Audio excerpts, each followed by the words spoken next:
This is what keeps me going. I'm the leader of my household, and I want to educate, elevate, and empower my kids, my family, to live their dreams. I want them to go out and do great things. I want them to be difference makers and life changers, and that's what I get to do. I get to travel around the world, quote, running my mouth, helping people live their dreams. Are there any people here in the room right now who are told that they talk too much? I'm letting you know that I'm visual proof that there is hope for you. Because I was told I talk too much, but now people keep telling me talk longer. And when I get to talk about everybody, it's about dreams. Anybody here ever had a dream? Only half the people, like we're high school students, we don't dream anymore. It's midterms. Okay, so you don't have dreams. So for the people who did raise their hands, help me out with this one. Has anybody here had a dream that woke you up in the middle of the night because it was so good?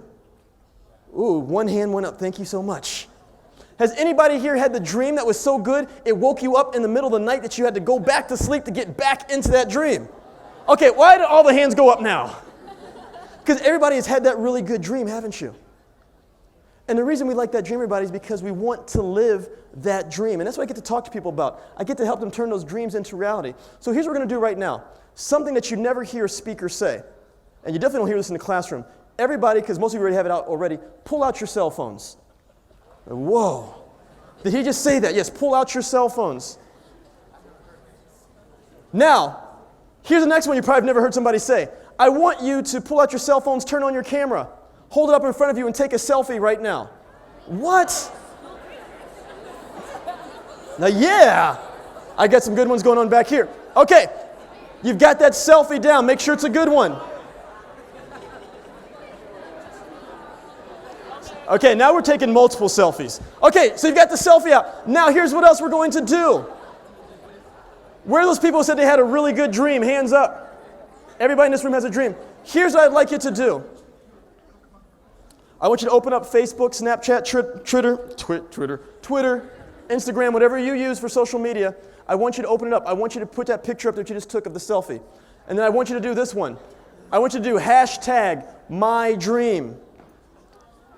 And whatever big dream that you have that you're thinking about right now that keeps you awake in the middle of the night that you have never lived before, that you want to live, I want you to post #MyDream and to write that dream out right now. So go ahead and put that on that post. And then my challenge is for you to go ahead and share that post. Now, a lot of people are scared right now. It's like, wait, I can take a picture of the selfie, I can scream out here, I can dance in front of people, but you want me to share my dream with the world? Well, yes, ladies and gentlemen, we're here to talk about dreams. And quite simply, leaders, I told you earlier, they educate, elevate, and empower people to live a dream, a passion, or a vision. And many times to get people inspired to live that dream, they have to share it. So if you have a really important dream, I want you to be passionate about it, and I want you to share it with the world right now, because guess what? There's probably some other people out there who have a dream just like you. But if you can't share that dream with somebody, how can you live it? Because here's how it works out, everybody. A dream you only talk about becomes a fantasy. A dream that you work to live becomes a reality, and that's what we all want. We want reality. And if you can share your dream with somebody, then you can live it. Go ahead and tap that for me. Is it working? We got a little delay. There we go. Perfect. I want you to be able to live your dreams because that's what leaders do. They create positive environments where people can live their dreams. And we had fun right now just pulling our phones out to share our dream. I hope that most of you did share it. If you don't share it right now, we'll share it later. But many of you are looking at me right now going, okay, well, Frank, you're challenging us to live our dreams. You're telling us that we have to share it, we have to write it down. Well, what about you? Well, guess what? I've done the same process before. I had a big dream. It kept me awake in the middle of the night. I thought about it so much, I was like, you know what? I need to share it with somebody. Now, I didn't have social media to share it on, so I had to go share it with somebody. So I went to go share it with the closest person to me. I shared it with my wife.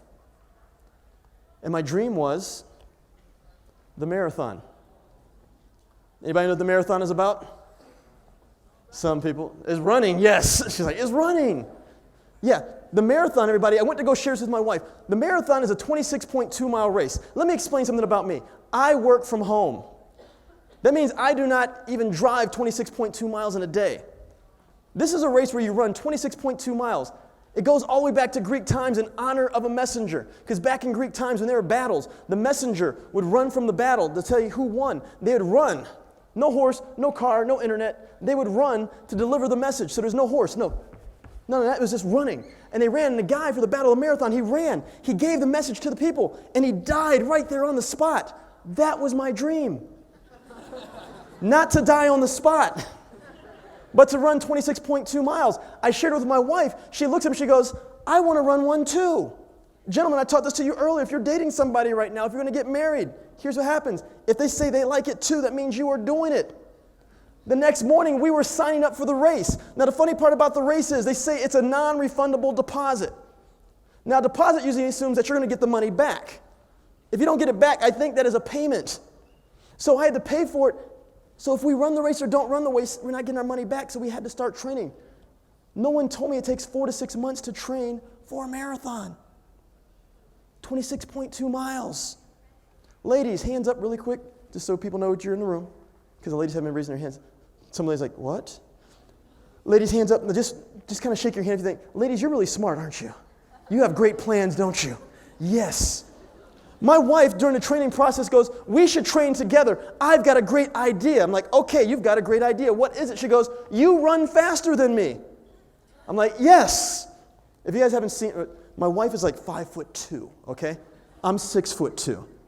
Yes, I do run faster than her. But she goes, I want to train with you. So I've got a plan. I'm like, what's your plan? She goes, here's what's going to happen. I will run out first. Yeah, some people got this one right now. And you run behind me and catch me. Ooh, yeah. I live in Glendale, Arizona, everybody. We'll do this really quick. There's not a lot of people who look like me.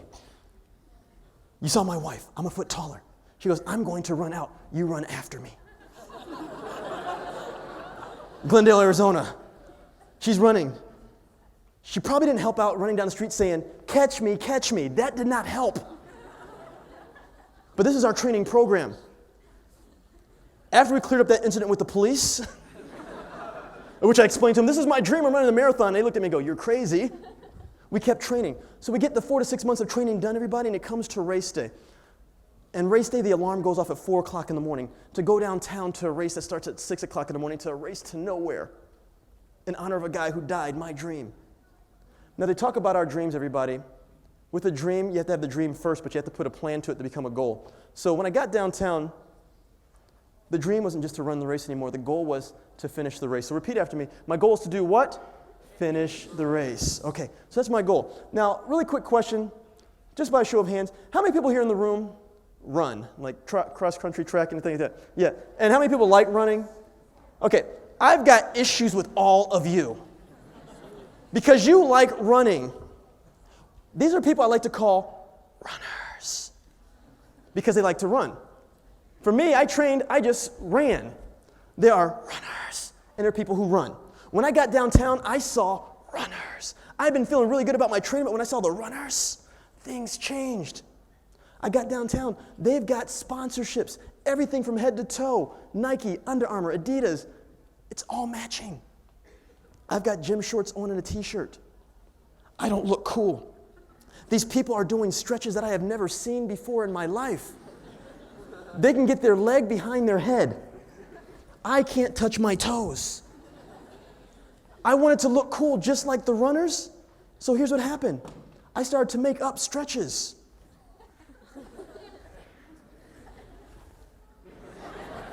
Just so I'd look cool like the runners.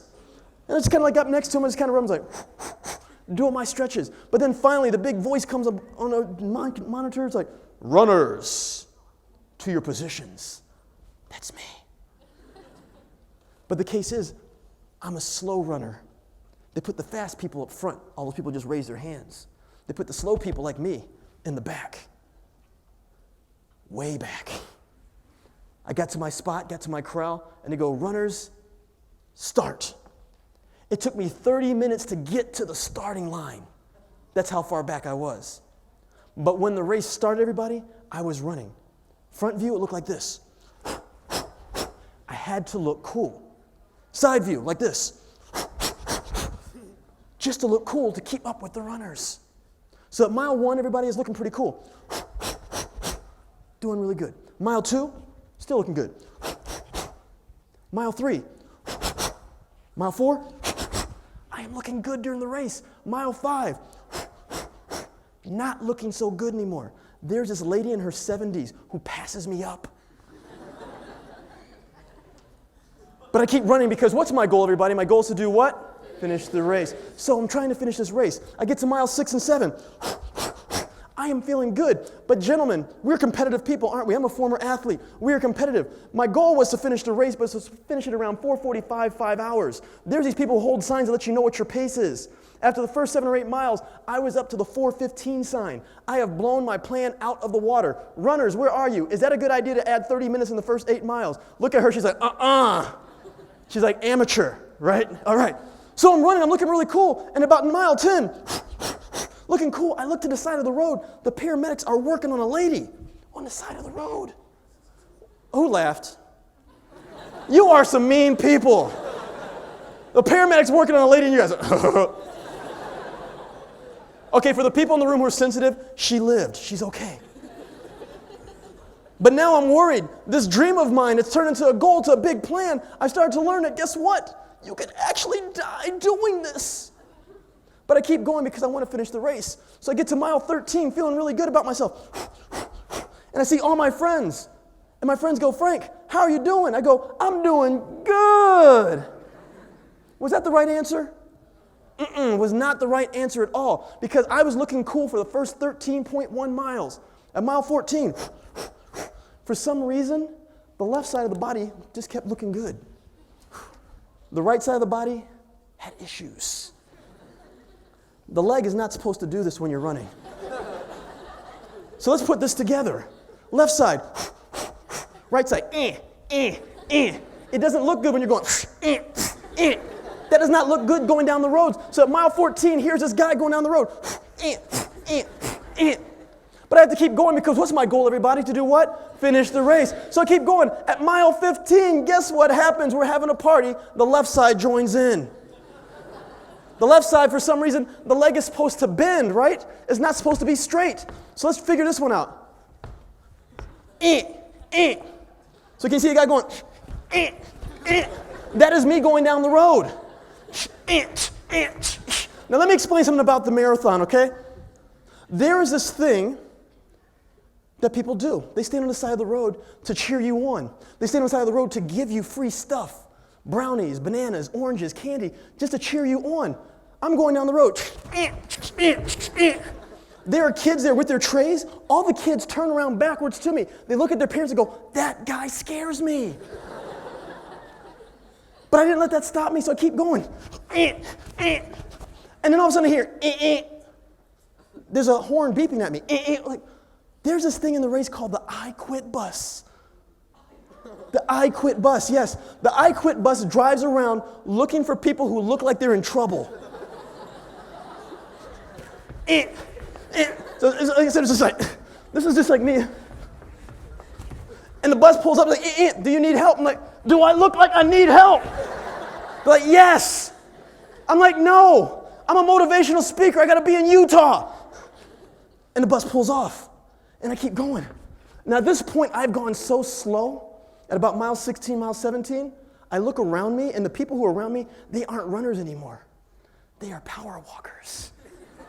Yes, I have gone so slow, the power walkers have caught up with me. Now at this point, my supercomputer in my brain starts to figure things out, saying, you look freaky. You need to do something different. You need to become a power walker. But not just a power walker, the best looking power walker there is. My power walk was like this. The power walker still pulled away from me. So as I'm going here, it's about mile 18, mile 19, all of a sudden my phone goes off. Some people are like, why is your phone going off? I'm taking selfies, come on. My phone goes off, it's one of my best friends. He goes, Frank. I was like, hello? He's like, Frank. I'm like, yes. He goes, how did the race go? I'm still running. He goes, you're crazy, I couldn't do it. Click. I wanted to ask him for help, but he hung up before I said help. So at this point, when I hang the phone up, I realize how bad things are, but I look around me, everybody, and all those people who are supposed to be runners. This is a race with about 20 to 25,000 runners in it every year. Runners. At about mile 20, nobody is running. Walking Dead fans in the room. Some people, yeah, sorry for your tragedy this weekend. When I looked around me, I started to feel good about mile 20, mile 21, because all those cool runners, the people who look like me, didn't look like me at the beginning of the race, look worse than me now. It was a Walking Dead convention. People were like, when I was going around Power Walk, I started to realize that people, they were dragging. There was one guy blaming his wife. He's like, I hate her. She made me do this. They're going to have a Walking Dead ride in California like next year. And I watched this thing in the airport one day, and they were talking about how they were training actors to walk like zombies. I don't know how you can train somebody to walk like a zombie because the person's like, they're like, that's not authentic enough. How do you know what a dead person walks like? But they needed to go to the marathon because at a mile 20, everybody's like, finish the race. That's what it looked like. They weren't even words. Like, I started looking around, I was like, I look good. So I keep going because what's my goal, everybody? To do what? Finish the race. So at mile 26, I'm almost to the finish line. I see one of my good friends, Brian. He's on the side of the road. He goes, Frank. I'm like, what? He goes, how do you feel? I don't give him the thumbs up anymore. I gave him a finger, but not that one. He goes, I know how you feel, but guess what? You're almost to the finish line. Just keep going. You're going to finish the race. So I tried to run, and the run's going like this. Now, has anybody ever seen like Forrest Gump when he had like the braces? Mile 26.1, that's what I look like. Where are the runners in the room, the people who are really like running? At 26.1, I became the guy you have issues with. Because for 13 miles, that was me going down the road. But then all of a sudden at 26.1, I couldn't run, everything hurts. There's the finish line. And all of a sudden, everything freed up and I was running. Everything healed up. The people who were laughing at me when I was going down the street, stiff arm, get out my way, Heisman pose. I am going across the finish line by myself. And ladies and gentlemen, when the finish line got there, I took the best picture ever. And I finished it. 5 hours, 12 minutes, and 48 seconds of torture. I had finished my marathon. Oh, thank you for the one clap. All right. Well, you know what? Hold on. I don't need your clapping. But I will show you a picture. That's me going across the finish line. I like that picture because it says proof. Now, I crossed the finish line, and I actually walked over to a little stand like this, got some ice on my knees, and I had a press conference. And the press conference was, I, Frank Kitchen, officially retire from running marathons. Because my goal was to run and finish one race, not multiple races. Now, some of you are asking, well, Frank, you're at the finish line and stuff like that. What happened to your wife? Somewhere around mile 4, I passed her up. I never even saw her. I was asking people along the race, I was like, where is she? And I don't know. So I went to the finish line to wait for her. She came across about an hour later. Now, while I waited for everybody, found out there's a lot of people finish faster, a lot of people finish slower. There are kids in their teens who finish the race. There are people in their 80s who finish the race. But the thing was, everybody who came across that finish line had the same smile that I did. The reason I share that story is not just to be funny, but it's to share this with you. This is just what your leadership journey is going to be like. This is what your life journey will be like. Everybody has a big dream. And you're going to have people there who tell you, hey, you're crazy. Anybody ever had those people tell you your dream is crazy, you can't do it? Everybody told me that about the marathon. Then we start to compare ourselves to other people. As I said, I finished about middle of the pack. A lot of people finish faster than me. A lot of people finish slower than me. But the case was I finished. Leaders don't quit. They don't check out. You have to finish. I'm going to let you know right now, in your leadership journey, there's going to be points where you look really good, and there's going to be points where you don't look good. How many people have midterms coming up or just finished up midterms? Yep. How good did you look during midterm week? Yeah, you scare me. But you have to push your way through. And it's not about looking cool like everybody else. The case is about accomplishing your goal. Like I said, a lot of people finish faster. A lot of people finish slower. They're actually they said usually about 15 to 20% of the people who do not finish the race because something mentally or physically happens to them where they cannot finish or complete that race. That's what's going to happen. When it comes to being a leader, everybody, if the dream is really important to you, if you're passionate about it, you can do whatever it takes to make it go through. And many times with these dreams, the case that gets you driven more, to really make you push through those tough times, is not doing it for yourself. It's about doing it for somebody else. And here's what happened to me. You clap for me about finishing the race, but 6 years go by. I used to work in education. One of my former students calls me up. I used to help coach basketball. She goes, hey, coach. I'm like, yep. She goes, I'm going to be in town. I'm going to be giving a speech. Will you come and critique me on my speech? I'm like, sure. So I come to watch Lindsay give her speech. Her speech is with the charity that she's working for. She's helping kids in Africa with clean drinking water. And the way to raise money is to run in a marathon. So guess what? I signed up for another one. Yeah, oh, yeah. I'm coming out of retirement. I've not run for 6 years. I'm going to run another race. Everybody looked at me and go, you crazy. See, I got some people back there jumping in. Thank you, yeah. So I start to train, and I remember what I learned from the first time. But halfway during the training, I find out my mom has 2 strokes. So I go to the charity and go, hey, you know what? My mom's had 2 strokes. She needs money for her medical bills. I need to stop running for you, run for my mom. I want to raise money for her. So last year, ran another race, 7 years after the first one, finished faster this time, didn't get hurt this time. If you can hit that screen for me. Most importantly, my mom was there, raised enough money to help her with her medical bills, and she's actually healthy. She actually is in Arizona right now with my kids. So I ran the race this time, not for me, because the goal was to be healthy and run another race, but it's for somebody else. And that's what leaders are, everybody. We don't do it just for ourselves. We do it for others. And when we do it, what's going to happen is we feel fresh.